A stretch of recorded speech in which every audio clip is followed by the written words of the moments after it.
Let us know that you can hear us on Instagram as well. Thank you guys so much for joining us. Super excited about the. Okay, we're live on everywhere now. Perfect. Hi, everybody on YouTube and Facebook. Thank you for joining us for the weekly pet roundup. Today, we're talking about fireworks safety. I know, and this is like my week this week is all about like fireworks and stuff because Sean with Earth Buddy is on the podcast this week, and I wanted to get it out like as soon as possible because he gave a special discount code. So yeah, that's going to go live this week. So this is just like the week of if you're not prepared, we need to prepare. If you're not prepared, you need to prepare. Yes, absolutely. I think that's the biggest message to go out today is this is about the time that you should be prepared. So if you're not prepared, you are going to have to prioritize this over other things in your life for the sake of your pet. I'm very lucky that I have a noise-phobic dog who is now kind of losing her hearing, so she's not as sensitive as she used to be. But I am actually going to be traveling during July 4th. And I have a few considerations that I've obviously looked into. We have the same pet sitter coming every day who's been her pet sitter for a long time. So he obviously is going to be, that's going to be helpful for her so that it's not like a new person and noise and this and being left alone and all that. But also we live somewhere where we don't get a lot of fireworks. So I think that really it's like a very personal thing, how you prepare, just because you need to take into consideration the age of your pet, how noise phobic your pet is, where you live and how active it's going to be on your street or in your vicinity.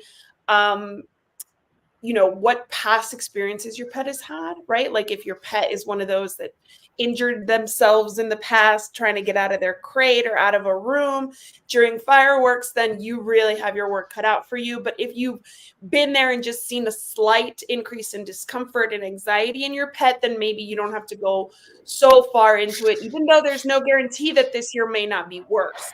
So knowing all these things is how we pretty much start planning what to do. But you're about, what, 2 weeks out now? Maybe a little over 3? Maybe a little more. Yeah, but so, okay. I thought I knew everything I was going to say today because this is just such a typical topic, right? Like we just have to talk about this every year because people don't prepare.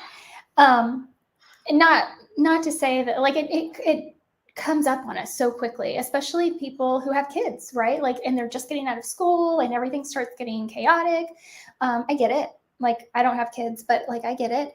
And so I had a migraine yesterday and today. So I actually laid down today too to take a nap at lunchtime, and I could not fall asleep because this is all I was thinking about. And literally all I was thinking about was like, I never want to have a 2-story house. But one thing that I am so envious of with people that have 2-story homes is that closet under the stairs, because that closet under the stairs would be the perfect room to like set up for your dog just for this. Or for like house, but we don't have a room under our stairs. We have a pantry that I think my dog would be like, why are you stuffing me in here? So, yeah, that like, is ideal. It really is. I want this like little Harry Potter room for my dog. Yeah. Like that's what I want. And because like that would be the ultimate, like right in the middle of the house, insulated, away from everything, no windows, right? So like when we think about how to set up a safe space, a quiet place for our pets, that's ideal. Like as close to the center of the house as possible, no windows, so we're not seeing the lights going crazy. But also like, I'm like in my mind, I'm literally laying there trying to sleep, not being able to sleep, going, how would I set this room up? And I'm like, I'm going to put packing blankets on the walls and the ceilings, and then I'm going to cover them with pretty like fabric and just kind of go all out, right? And make this like safe space for my dog. And so now this is like a goal I have in life. Yes, I mean, I agree. So I feel like that is a really good point to make. I have a cat, and I obviously don't want to lose that cat. So whenever I Yeah. have people come over, I have like a way of doing things to ensure that the cat's safe away from the kids. We have kids. We have kids' friends coming over who don't have cats. Um, and we have doors opening and closing to the patio and the backyard. So I have set up Van Gogh's safe space as my office, even though it is still noisy. It has a window. It is kind of like where I put him when I'm enclosing him somewhere. So the idea of having a safe space is something that's not just for fireworks, it's for everything. It's like Yeah. if you have a pet and you have kids, you have a party that you're hosting in the coming weeks, like start preparing these spaces for your pet and always go back to that space. Don't go into your room this time, the office next time, the guest room the third time. Like always the same room is such a great way. And then you can just keep adding like soothing things and kind of tweaking stuff in that same room. For example, I have a litter box obviously in here because I do close the door so he can't access the robot. I have a bed next to a window. I have toys and scratching boards and things. I feed him in here when we're going like that morning. I feed him in here so he's got a bowl. He's reminded that this is his like little space. We actually just ordered cat shelves to put up around so that if he does want to like entertain himself while we're having fun outside with the kids, he can do that. So just if you're planning a safe space, just make sure it's usually, I mean, there are exceptions to every rule, but usually the same space so that they get used to that, associating that with like a space that they are going to go to when they need cover, when they need to den, if you want to use technology. But Yeah. don't switch it up on them because then they'll never get like kind of cozy in that space. Yeah. And obviously, the accoutrement that you need are going to vary based on your pet's age, species, size, et cetera, et cetera. So Van Gogh was just in here sniffing around because he's like, "This is my room. Why are you here?" Because I was traveling last week, so he's like, "I'm the only one who comes in here now," because I've been working from Seattle last week and like my mom's place the week before. So it's like he's like, hey, somebody's back in my space. But it's also about putting up those like pheromones and like you said, like maybe window treatments to like drown out the sound, drown out the light. And like you said, CMADSR, my dog still senses the fireworks. And that is so true because really we all do. We all do. Like, I don't need to hear them to know that there's like a banging going on around outside. Primally, we all associate noise with danger, right? Yeah. Like, we're all These like programmed loud that kind way. of, yeah. And it's that banging. It's not just the noise. It's kind of like you feel like if they're close enough, you feel the earth shake a little bit. If they're big enough, recently we had people in an Airbnb up the street who, according to my neighbor, were using like commercial fireworks. And like it was so loud, it sounded like bombing outside. And I didn't see them. It was late at night, but definitely, you know, it's way more than just noise, even though noise is kind of like where they start, you know, when it comes to like thunderstorms too, like my dog feels them before they even roll in. And that's just because of changes in the barometric pressure. But we are going to talk about noise specifically because that's really all we can address.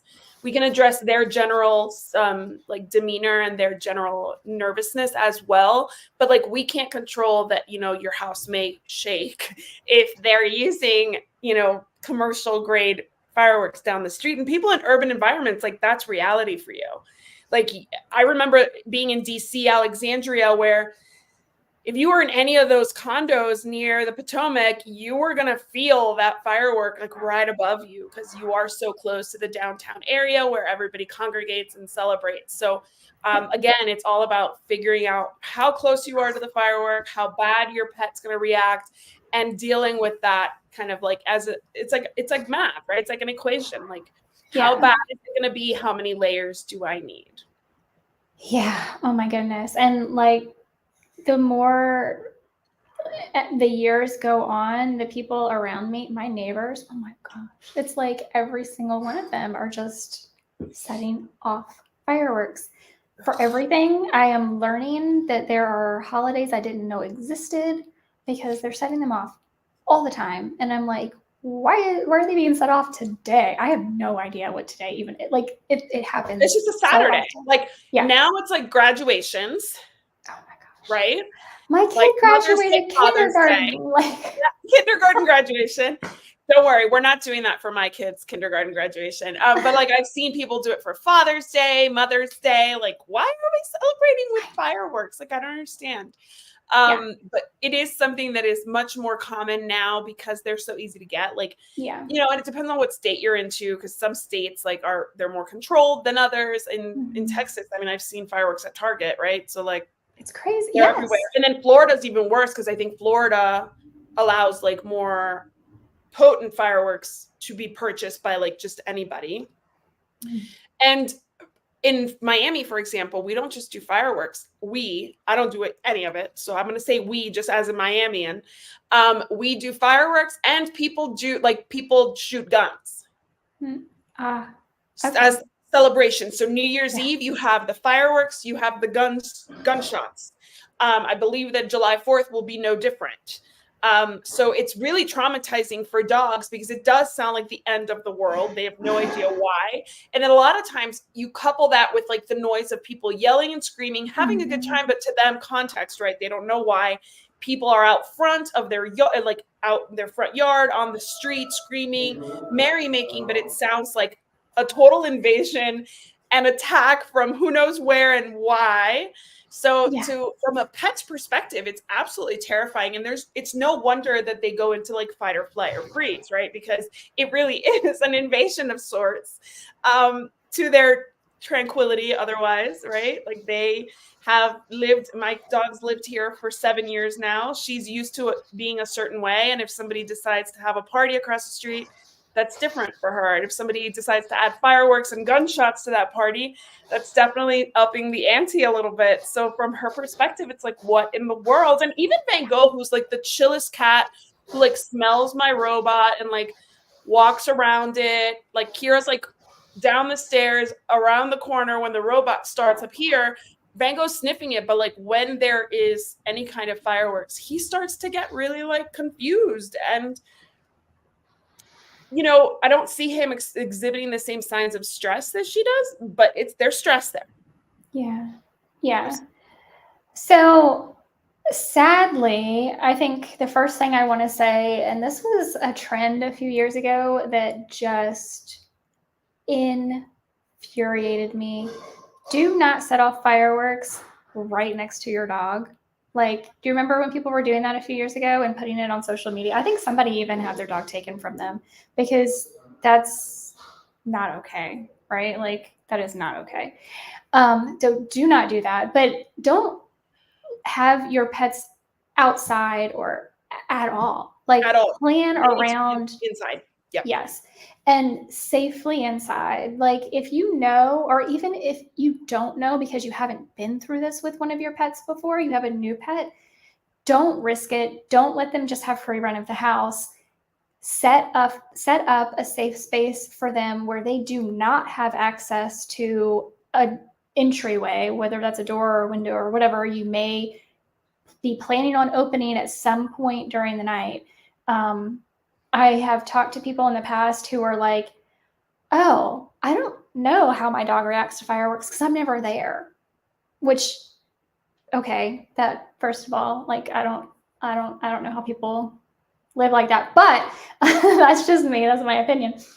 Sadly, the last person that told me that came home on New Year's Eve after a party, and I guess one of their children had come home earlier and their dog got out, and days later was found had been hit by a car on the side of the road, like a mile down the street. And it's like literally days before that, she was like, yeah, I've never been there. I don't know how my dog would react. Like, I don't know how they act. Like, so just so that those watching, I'm sure if you're watching and you have a pet that is scared of noise phobic, however you want to describe it, then you know that it's very common. But studies indicate, and I found this online, that between 1.25% of the pet dog population is affected by noise fear, noise phobia, noise fear. So between 1.25%, so 25 to 50%, fireworks are the most common trigger because, again, they are very, very loud, followed by storms and gunshots. Okay, so this is not uncommon. Your dog is not unique in that they are scared. On the contrary, what's unique is when a dog does not care. Yeah. That is unique, and that is, wow, like your dog is not affected. Because I think even these studies, I mean, they study a small sample size, and they're not, studying based on breeds and stuff. So you never really know your specific dog if they are genetically predisposed or anything like that, because that does also seem to be the case. In some breeds, they are more noise phobic than others. Maybe they're more sensitive to hearing than others. We don't know. The research is, iffy at best, but we know that it's common. And so you want to err on the side of, my dog is going to be affected. My cat is going to be affected. Even if you've never seen signs. Yeah. We think of signs as the dog that like ate through the drywall because they were so scared. We see the signs sometimes as like a dog that hurt himself trying to get out of a crate because he was just like in such a panic.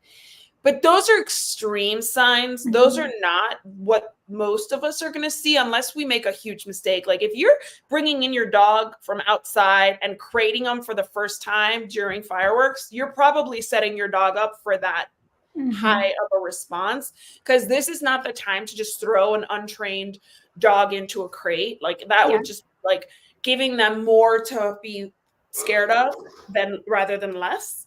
And I don't care if you think they're going to pee on your floor. Like this is not the time to do that. You should have crate trained them before. Right now you have 2.5 weeks, so you can start crate training. Actually, right, if you started right now, you could make some progress depending on how willing your dog is to accept it. But it's one of those things that like most of us are going to see pacing. Most of us are going to see panting. Most of us are going to see clinginess.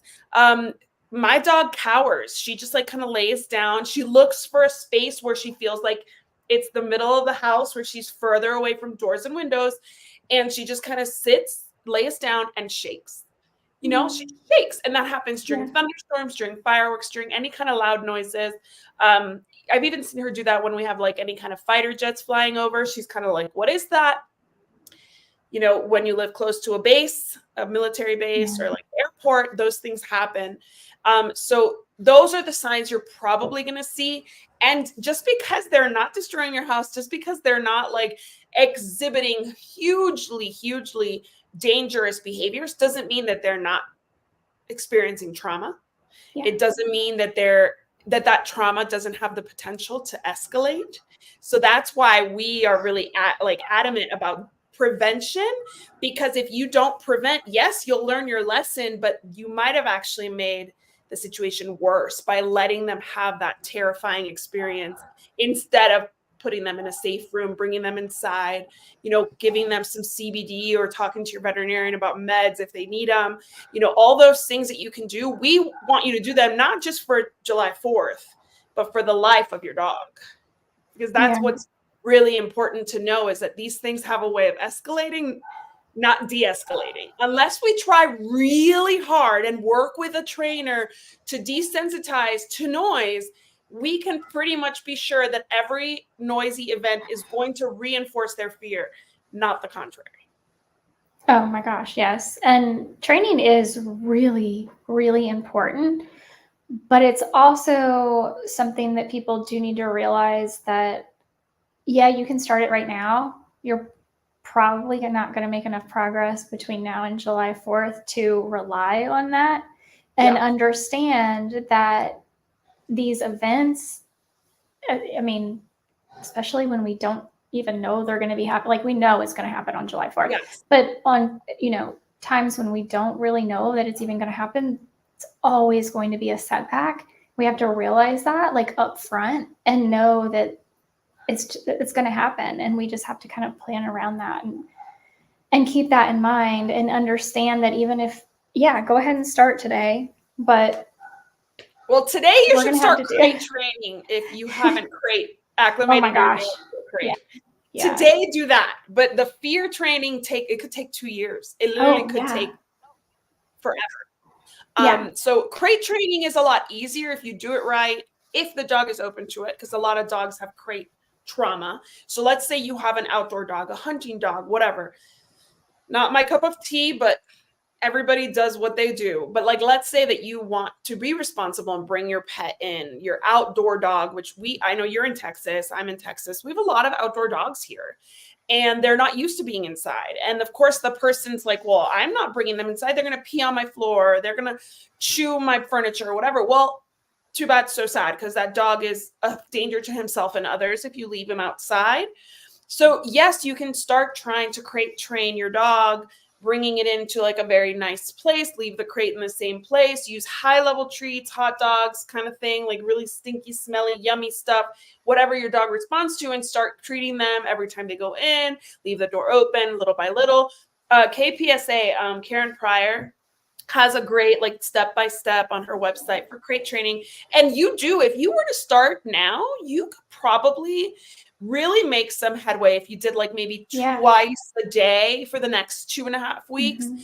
My sister acclimated her dog to like his travel crate really well with hot dogs. Like she had never used them before. She had trained him and he never really was excited about the crate. Now, like we were at the airport and he's like going in and coming out and coming in and coming out. And we're like, we just need you to go in there and sit so they can see that it's the right size. But because of the hot dogs, he was like, in, out, in, out. Where's my hot dog? We didn't have any. So, but this is about as much time as you need to start acclimating your dog to a crate, assuming they don't have any previous trauma.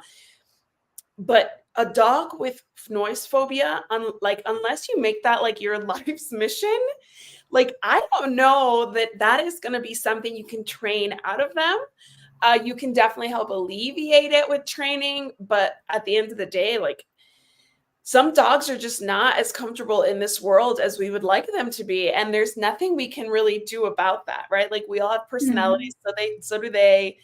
We all have sensitivities, so do they. You can't teach a little kid who hates peanut butter to eat it. You can't teach a dog who hates noise to like it. Like it's just you just can't. You can traumatize them along the way though if you really push hard. Yeah. But so the biggest thing is for those of you who have puppies, you probably can socialize if they are young enough. So this is why socialization is so important, because you can actually help your dog live in this world a little with more ease when you start early. But for the vast majority of us, those developmental stages are over. So we cannot go back in time and desensitize our dogs or socialize our dogs to sounds. So now it's just management, which is what we call basically everything that you do that isn't like actively training with your dog or your cat is management. Your dog wants to be an escape artist, a gate before the exit is management. All these things that we do, these are management, because it's not always as easy to train behaviors out of our dogs or in our cats, especially too, because we know that cats hide a lot of these things. So we don't know until it's a really big problem. So first things first, we've talked about the safe room. Room, basically think about it from a, intruder perspective. The fireworks are the intruder and we need a safe room to get our pets into. What do you like to have in your safe room? So certainly, like one of my top things would be some sort of like noise machine for like calming. There are some that are made just for pets, which are really cool, really fun. If nothing else, some like calming music, like spa music, or some sort of music to help. And it doesn't even have to be really loud, though. For some dogs, loud might work. Like you've got to kind of figure that out to see what's going to work better for your animal. Cats too, but some sort of like noise machine to help with that. You mentioned pheromones, which are great. flower essences would be great. A diffuser for, veterinary essential oils would be great. And then I think having some sort of light that I would prefer something that we could like dim that maybe isn't too super bright. But I saw a really cool hack the other day. Somebody actually did it in their refrigerator, but they took just like this like red plastic, like clear red plastic, and put it over the light so that it was, like a fake red light kind of thing, just to get those harsh blue lights away, because blue lights are very, very disruptive. So if we're looking for like a calming environment, I think that could be beneficial as well. Yes. Doing some sort of red light. And they have color sounds too. So there's like red noise and pink noise and things like that. Mm-hmm. So that's also something, if you're looking at the colors of noise and of light, there, if you Google it, you'll see like what each is beneficial for. My sister just had a baby and I keep being like, she uses white noise. And I'm like, have you heard about red noise? It's supposed to help people sleep more, but these are like things that are just coming out. And I often find that if it helps, us, it usually helps other mammals in the same way. So it's worth a try. And a lot of these new noise machines come with white noise, pink noise, yellow noise, whatever colors noises they have now. And it's not always about masking the sound. It's also about soothing. So I like the idea of doing both, like the sound machine and music. I will say that I have programmed Alexa downstairs to play classical music every day, just because I'm home most of the days. But if I'm not, like, I know that Kira starts to get antsy. Like, where is she? It's about to be dinner time. So like studies have shown that classical music and reggae are the most soothing to dogs. We don't really study cats that much, poor things. So we don't know what soothes them, but we can assume that affects or helps them too. What I find though is that Alexa plays very intense classical music. So what I'm doing to help Kira, sometimes I'm like, Alexa off, because it's like stressing me out. Because it's like very like symphony, like 100 level 100, right? So maybe, like you said, a spa music, like a Reiki music would be one that kind of doesn't have the highs and the lows of classical, something like that. So I'm going to actually change it for when I'm gone in July. I'm going to change it to something like Reiki music or reggae. I don't know. It's summer. Maybe we'll put a little reggae on there for them.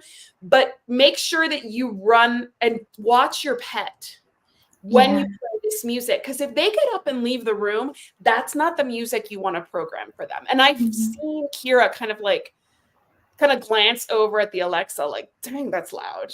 And it really is. And it's classical music, which is supposed to be soothing to dogs.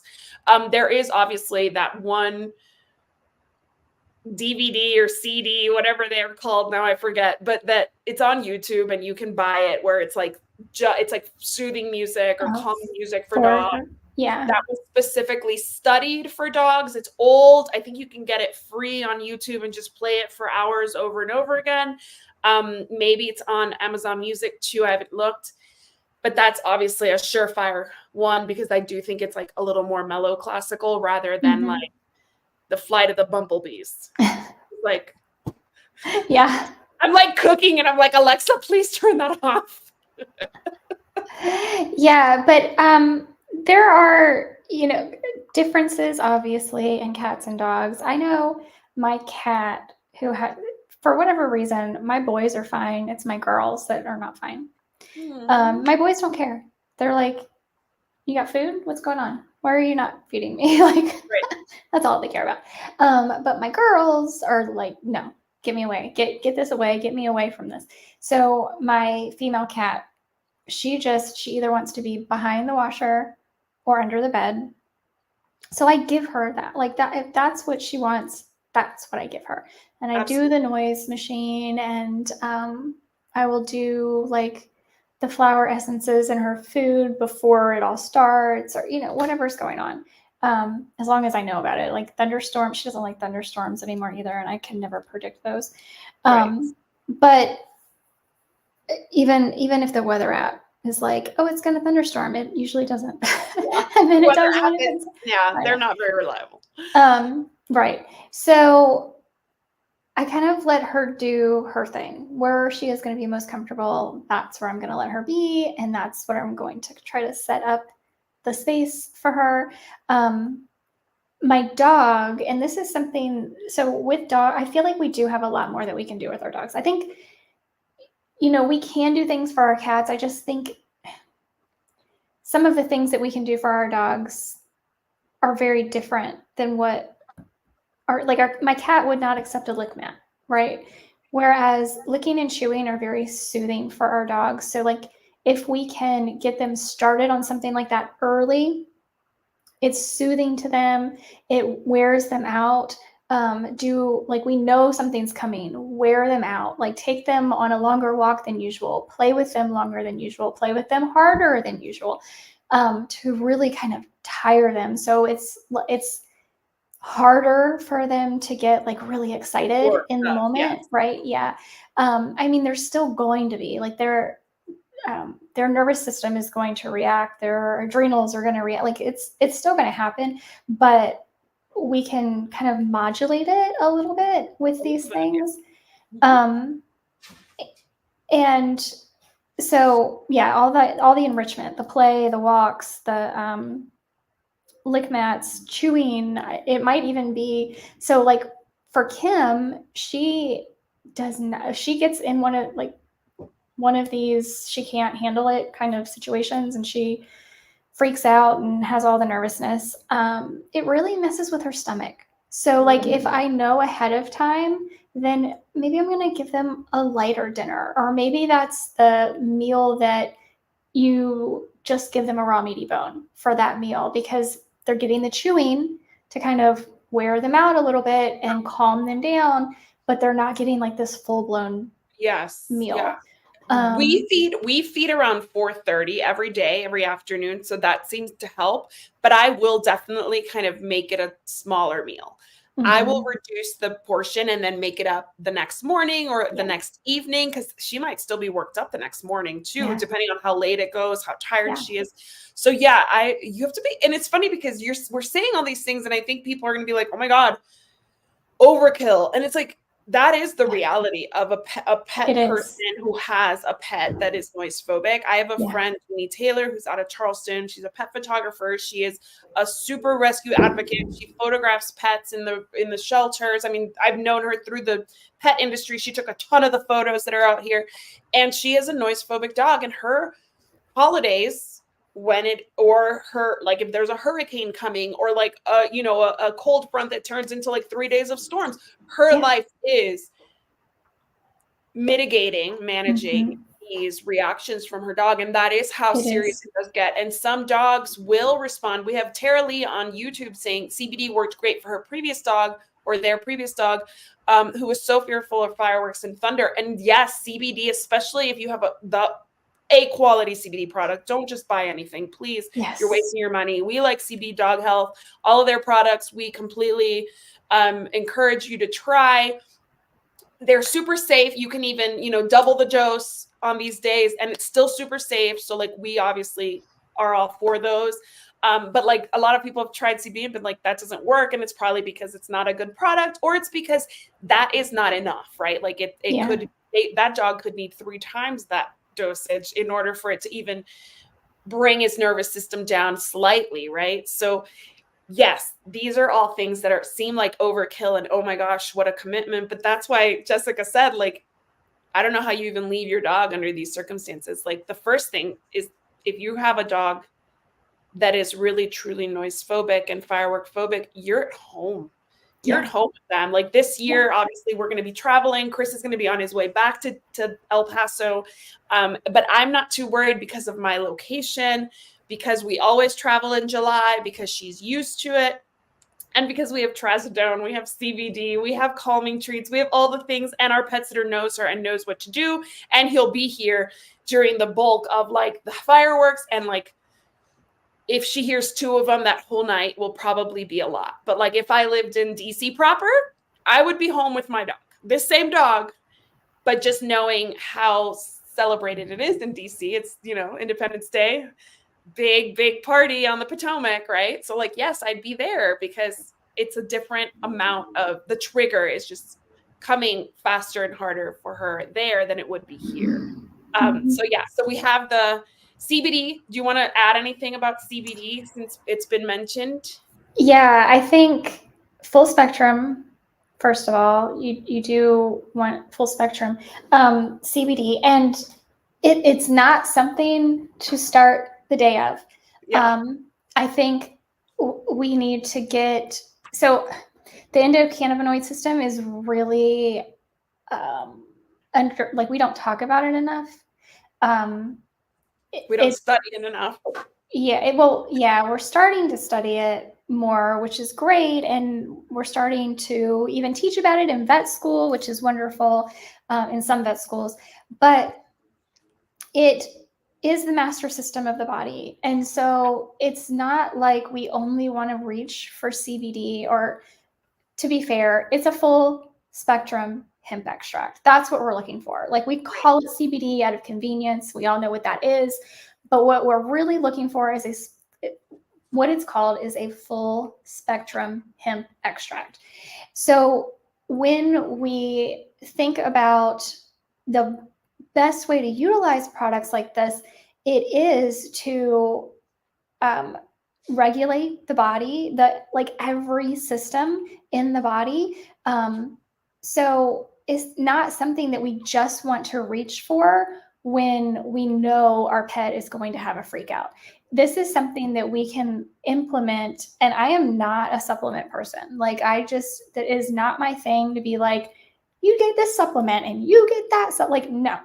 But I do think most, not necessarily all, but most mammals could benefit from a full spectrum hemp extract because of the world we live in. Like, we don't live in a state of homeostasis in our bodies.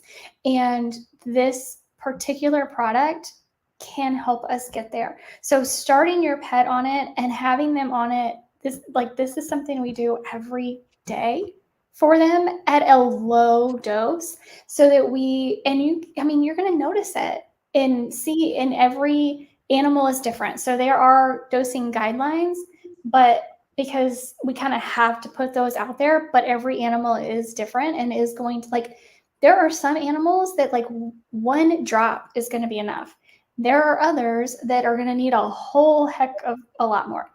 And so getting it to where, like, we have this baseline every day, then when we need it on occasions like this, we can bump it up. We can add other adaptogens to it. So, like, if we're talking about CBD dog health, for example, their Calm has lavender in it, which technically Dr. Silver says is not an adaptogen, but still works really well with the endocannabinoid system. The Ease has frankincense in it, which also works very. Ashwagandha is an adaptogen that we can layer in. So, like, finding all of these different adaptogens that we can layer, or adaptogen like if I'm talking about lavender, for example, that we can layer together in these times when we need more. Yeah. That's a better way to utilize it. So yes, that's all I wanted to add. Well, speaking of ashwagandha, I do believe that Winpro Pets Calming Chews, they have ashwagandha in them as well. And I have found that those are fantastic for my dog on an everyday basis, just because of what is in there. It's an anti-inflammatory porcine plasma. It has ashwagandha. It helps her just every day. I have 2 very active children, and I have a cat that likes to play with my dog when she doesn't want to play with the dog. So I do feel like I like to give her something that's going to, like, help her as she's aging with the porcine plasma, but also add the ashwagandha to it. And That is something that can be used alongside other ones of the WinPro Pet supplements, but also alongside CBD. My sister had a baby. What did I give her? I gave her CBD Dog Health Calm, or the calming one. I gave her WinPro Pets calming treats, and I gave her another product that I spray on their food. And let me tell you something. I did that because I was like, give him it all, give it all, give it all. He's a super uptight dog who just had his life wrecked by a new baby who's screaming all night. He's super protective of my sister. All these people are there to help her and see her and give her gifts, and he's freaking out. So I was like, throw it all at, like, throw the spaghetti on the wall and see what sticks. And he's still taking a lot of those things. And my sister says that when she runs out, she sees a difference in him. It could just be that she is maybe hyper concerned about his well-being. It doesn't want to not give him those things, but they do help, especially if you find that something is helpful. Like, I remember when Titan was on a mobility chew from WinPro, when I ran out, I could see him deteriorating. The second I started again, I could see him. But I've used other supplements where, like, if I ran out, I didn't see any difference. You know what I mean? So it's like, is he really benefiting from this? I don't know. So if you have the ability to kind of do a few things to layer, just know that it could be too much at one time. It also could upset their stomach. So you don't want to do it that day. You want to kind of try slowly but surely. So what I did with my sister's dog when she had the baby was I sent my mom with the chews first. So he was on the chews for like a month before I showed up with the CBD Dog Health and the other stuff. And so we layered it. We layered it for him, and it started to help. But a lot of these things, like you said, are things you want to use every day. They are cumulative in a way, like kind of like when you have an injury to your arm and you're taking Motrin, like that first Motrin is not going to help as much as that fourth Motrin because it is cumulative, right? Like that inflammation is coming down slowly but surely. Not that either one of us pops Motrin all the time, but that's kind of the idea, is that these things taken once are not as effective as when your body gets to benefit from them over the course of at least a few days. And one thing I will say is, I don't want us to like freak people out. Like, I don't want people to be like, oh my God, I need to do all these things, because the biggest thing for your pet is to see you calm.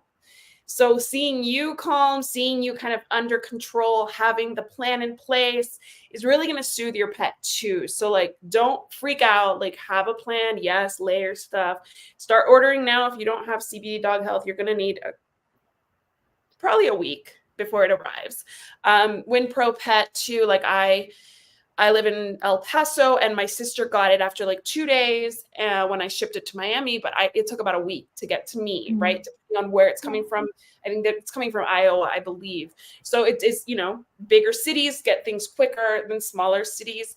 And if you feel like your pet, you've used all these things in the past and they just haven't helped, now is the time to call your vet, like right now. Do not wait for the 3rd of July to call your vet to ask for a prescription. It is not fair for your vet. It's not fair for the team, and it's not fair for your pet to, for you to kind of just like leave it to the last minute. So right now, that's why we did this 2.5 weeks before July 4th, is because if you are planning on ordering stuff or asking for help, please do so ASAP. And we have comments from Calming Creek Healing. EFT tapping is super helpful too. Calming Creek Healing, do you have any videos or anything that you want to share specifically for pets, how EFT helps or how to do it? By all means, feel free to share that in this video. And then we have PA Photography Homes. Paw Photography Homes. I'm sorry if I said that wrong. We Comfort has omega-3 oils with cannabis extract also. And yes, meditation music. So when you go to meditation music, technically it's Reiki music is how you'll find it. REIKA or REIKI music. But if you put spa music and meditation music or yoga music, you should get similar stuff. So it's not hard to find that kind of music. it's all kind of the same. It's all very soothing. And I do recommend it over classical, unless you have like a specific playlist that you like. My sister is a big classical music fan, so she would probably tell me exactly what songs to put on a playlist. I'm not, so I'll probably stick to reggae. I'm a reggae girl in classical, to be honest. So to reggae over here. Yeah, I'm like, somebody puts classical music on, I'm like, you okay? You all right? You sure? We good? We good over here? Yeah, I get it though. I get it. Yeah, for sure. But yeah, this is really an important conversation to have now, just because of the timing. Yeah. Absolutely. We have used also, when it comes to pharmaceuticals, like not all the pharmaceuticals are going to help. We started with gabapentin. So my dog Titan was on gabapentin, and this was years ago. He was on it for inflammation, old age, all the things that they give you gabapentin for. And I talked to my vet and I said, Kira, different dog, is super noise phobic. Fireworks are coming up. What can I do? And she said, you already have gabapentin, give her gabapentin, because gabapentin's a downer. So like you said, like their reaction's not going to be as big. Didn't do anything. It just didn't help her. It didn't help her at all. Like I didn't see a difference. So we went to trazodone. Trazodone is a hefty medicine. Her dosage is a pill. I don't remember what the actual milligrams is, but like the pills that I was given, one of them is supposed to be her dose. I don't do a whole pill because it like knocks her out. I'll do a quarter to a half, and that's plenty for her. So again, finding out what works, what doesn't, what dosage is the best. I've said this before. I had a dog who was my biggest dog ever, who was the most sensitive dog to any of these like downers. And I mean, I think it was something that we gave them for a long road trip, and she really didn't need it. But like, it was one of those things where I was like giving it to Titan. I was like, let me give her a little bit. I gave her Titan's dose, and Titan was fine. 6 hours later, she was walking into walls. Like, so uncoordinated, so really truly trying these pharmaceuticals prior and working your dosage up is just like the right thing to do. Well, even my dog Kim, I did the first year we were here, I got to the point where like I had tried so many things, and we did try trazodone, and it is a very powerful sedative, but her anxiety broke through, and it wasn't even working for her. So I try different things. I have, valerian root is really calming. For some dogs, there's a combo called Gabaval that can be really good. It worked for Kim in that it was calming enough, but it also had negative respiratory issues that made me not want to give it to her again. With GABA and valerian together? Is there anything else in there? I'd have to double check, but I talked to Rita Hogan about it, and she was like, it's rare, but that does happen with GABA. Wow. Which one? Because of the GABA or the valerian? Or I think it's the GABA. Yeah, it can be strong. Yeah. So, just, trying different things and layering different things. And it takes a lot of trial and error. I mean, that's just the reality. And it doesn't matter if you're using natural or pharmaceutical. You got to figure out what's going to be right for your combination. And I will say something for those that have not really dug into the pheromones. It's just a plug-in. And you can, like I have a cat and a dog, you can use them simultaneously. They only affect the pet that has those pheromones.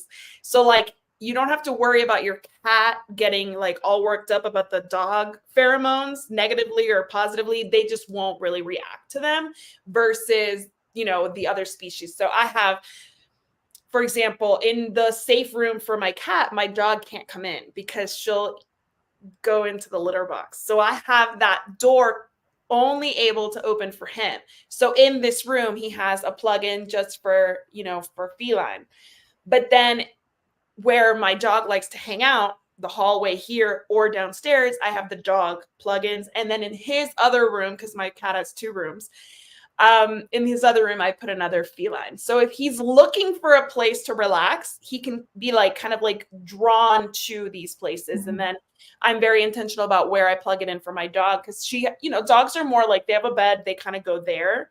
Whereas cats, I mean, my cat rotates the whole house throughout the day. So that's one thing about the plugins. You don't have to worry about it messing with other species. It's just for the species. I actually was worried about that. I was like, wait, can I do both plugins, even though, like, is it going to like affect the other dog, the cat, the dog negatively? And I reached out to all my friends that would know the answer to that. And they were like, no, there's never been anything said that like a dog house cannot have a feline pheromone plugin or vice versa. And those are, I mean, those are relatively cheap. And they last about a month, and then you can just order the refills. So it's like it comes with a plug-in and a little thing, and it doesn't smell at all. So if you are worried about, like, you know, the fragrances in your home, that's not how it works. It's just a pheromone that only they can pick up on. And thank you, Melissa, for all of the EFT info. yes. So Calming Creek Healing did give us a YouTube link for tapping, and specifically for fireworks. So EFT, or emotional freedom technique, is a method that involves tapping on specific meridian points on the body, similar to those used in acupuncture and acupressure. EFT helps balance the body's energy system and alleviate, release emotional and physical issues. I've had EFT done. It's actually wonderful. And yeah, it's for all species. We all have meridian points. So if the animal can get acupuncture or acupressure, you could use EFT. Thank you so much. Yeah. I think, I did want to say, for our cats, if we're going to do a full spectrum hemp extract on our cats, that can be really difficult to get into them, as any of us with cats know. So one thing we can do is put it in the palm of our hand and then rub it on their paw pads. So that can, I just wanted to mention that in case people are curious. Yes, and with CBD dog health, and most hemp extracts, they do tell you that the best place to put it is on the gum. For example, my sister's dog, I wasn't going to do that. He's a biter. I wasn't going to do that. So honestly, I would just kind of put it in his food, right on top of his food. I know it's not as direct. I know it's not as good, but it was another way of getting it in without, you know, kind of invading his space and getting my face bitten off. So you do what you can, right? Like that's really what it is. It comes down to is doing what you can. And CBD Dog Health did come out with a treat for dogs. So if your dog is really reluctant to that extract being put into his mouth or her mouth, Kira doesn't like it, but she lets me do it because I immediately give her the WinPro Pet. I give her one of those and she loves those. So we kind of like do in the morning and in the evening, 1 and 1. So her dosage is, I do half CBD in the morning, half CBD at night, half WinPro in the morning, half WinPro at night. So we have kind of like a routine down, which also, again, does help because I'm more calm. She's more calm. Everybody knows what's happening. You know, it's kind of becomes old news after a while. So. Yeah, absolutely. Having a routine down and keeping your routine. So that kind of goes back to being home. So even though it's a holiday or you want to celebrate or whatever, like keeping your routine, keeping things on, like whatever, what time you normally go to bed, whatever is going, like keep it the same. Yeah. That is going to be so helpful for your pets. And yeah, I just don't know. I can't travel. I can't be away. I have to be here. Yeah. Well, another thing is because I was a professional pet sitter for a really long time, and you know, that's one of the busiest times of year to pet sit is over July 4th weekend or week. Let your pet sitter know.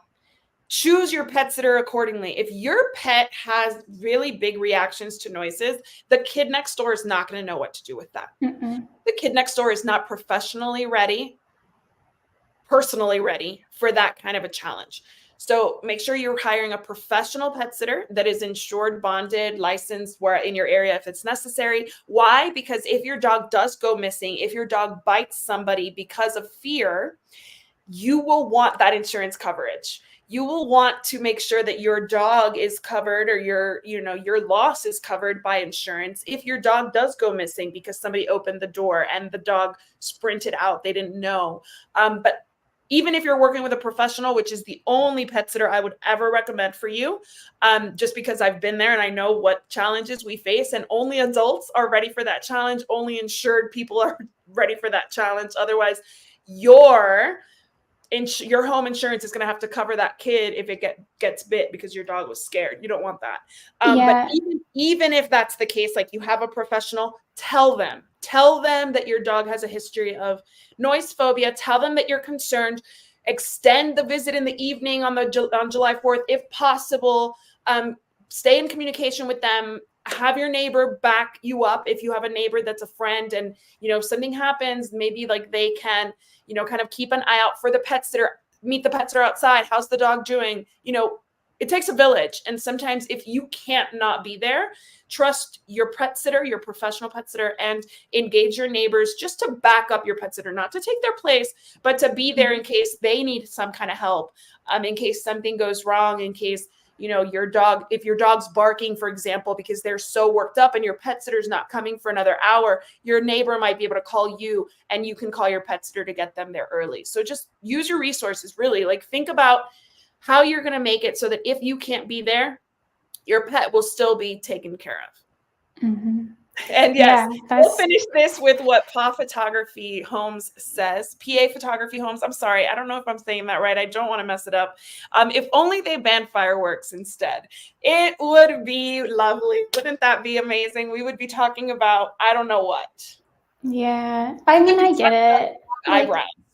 I like fireworks. I wish I could be that person. I like them. I wish I could be that person going out and enjoying them like, I did when I was a kid. I appreciate very much that on July 4th, and only on July 4th, that, people came before me and fought for the freedoms that I have now and, established this country. And regardless of what we think about it at the moment, I appreciate that happened, and I appreciate what those fireworks stand for. Most people that set off fireworks do not do it for that reason, and that is frustrating for me. Right, yeah. So, I appreciate that. I appreciate the country that I live. Like, any one of us, we could have been born anywhere in the world at any time and place, right? Like, we are so blessed to be here. Yeah. But yeah, it is. I'm not a big fireworks person. I never have. I love a Disney, for example. I'm a big Disney fan. I grew up in Miami, so I spent a lot of time in Orlando. And when people are lining up for the fireworks show, I'm shopping or I'm going on rides. Like, I am not a fireworks person. I'll see them on the way out. Like, it's just not for me. It's loud. With little kids, it's always this is very loud, and this is really bad for their literal development because it's so loud in these places where they're professional fireworks that I worry about our hearing. So I'm not a fireworks person. So I'm with you. I wish they banned fireworks, or if they did the noiseless ones like they do some parts of Europe. I just believe those are very expensive. And I feel like as consumers, we need to demand those more. We need to be like, we do not want to go to celebrate downtown El Paso or downtown DC or downtown Richmond or wherever. We're not going unless you have silent fireworks. We need to start taking a stand, and maybe we'll see more of them. Maybe the more we demand them, the price will come down and make them attainable to all, areas. But we need to do something. I mean, it's like with technology today, AI can write a book for you about fireworks, but we can't figure out how to make them less noisy. Come on. Oh, I know. It is. It's we can do something about it, but it will not happen in Texas first. I promise you that. Texas. Less in Florida. So I'm going to be my sister's dog is going to be in Florida, and he's going to be with his new baby brother who cries. my 2 young children who are 4 and 6, so they're intense, me and my mom who are loud, and my sister who's just like a new mom and overwhelmed. So that poor dog, we're going to be doing a lot of layers there too, like a lot, because Miami does get noisy. And again, it's not just fireworks there, it's gunshots too. So you can't even go outside because you're worried that something's going to ricochet off your forehead. Yeah, right. That bullet's got to come back down. Well, thank you guys for joining us. That was it for today. I'm thinking next week I'd love to talk about choking, because June 22nd is National Choking Prevention Day. And I know that Bow Wow Labs and Dr. Judy Morgan have partnered to educate the public on the risk factors of pet choking. Dogs choke more than cats because, well, they take more risks. But it's a very common thing. It's a very scary thing. And there are ways to prevent it. So I'm going to put that out on the table to say that we should talk about that next week. As a pet first aid instructor, that was always the most fascinating part of the course for me, because people were like, choking? I didn't think my dog could choke. And I'm like, we can all choke. What? All of us can choke. Absolutely. I know somebody who lost her brother, 40-year-old man in Vegas, having a steak. Nobody could get it out. I mean, choking is a very real thing for everybody. So let's talk about it from a pet perspective and just learn some things and share some things that maybe keep our pets from, even just having a really scary moment. Because not all dogs who choke will perish from it, but it's pretty scary and we want to avoid it. So let's talk about that next week. Sounds good. Thank you guys so much for being here with us this week. Thank you guys. Make sure to listen. Wait, who do you have on this week on Covered in Pet Hair? You always ask me this, and I always don't know. I don't know, guys. I don't know. I know that you have to catch up on my previous episodes. I actually will say that I had Kristen Brand, who is the founder of Emma Brands, who created the first truly noise canceling headphones for dogs that came out January or late December of 23. She was on Shark Tank. She did tell me that about 2 weeks and you can have them trained to accept these things. Not only do they noise cancel, but they also have music in there. So you can, kind of mask the sound. So that one I actually highly recommend. As for who's coming on the show this week, I don't know, because I have a lot of episodes that are recorded, but I don't know who's on my list for this week. So stay tuned. All right, we'll check out the podcasts and we'll talk to you guys next week. Who's on yours? Oh, no, I said at the beginning, Sean from Earth Buddy. Oh, that's right. And yeah, we're talking about this exact topic. So perfect. All right, don't miss it, guys. Thank you again for joining us. Bye. Bye.